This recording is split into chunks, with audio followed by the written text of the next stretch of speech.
In the quiet town of Springfield, Missouri, 19-year-old Jackie Johns vanished on a rainy night in 1985.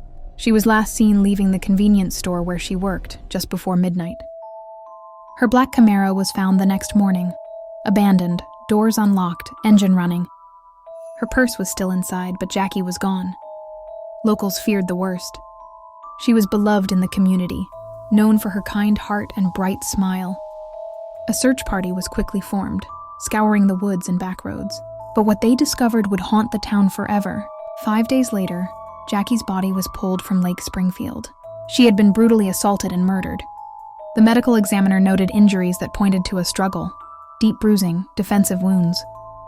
Her death sent shockwaves through the region. But despite tireless investigation, no suspect was arrested. The case went cold, and rumors filled the silence. Some whispered about a jealous ex-boyfriend. Others suspected a local law enforcement officer. But nothing ever stuck. Decades passed.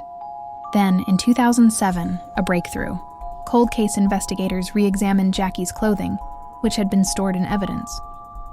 Technology had advanced. DNA could now be extracted from fibers once thought useless. What they found was chilling.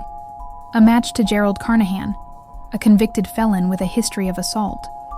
But he had never been seriously considered in Jackie's case. He was known in the area, successful in business, and lived just miles from the crime scene. How had he evaded suspicion for so long? As investigators dug deeper, they discovered that Gerald had been questioned in several other disappearances, but was never charged. One woman claimed he stalked her relentlessly. Another had filed a police report that mysteriously vanished from the records.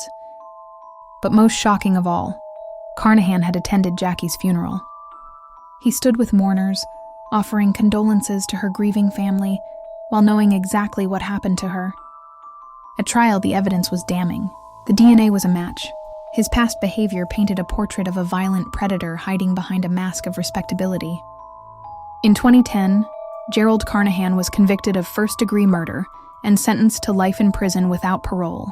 But the town of Springfield still remembers the years they spent in fear and the face of a killer who walked among them for over 2 decades, unnoticed, unsuspected, and unforgiven.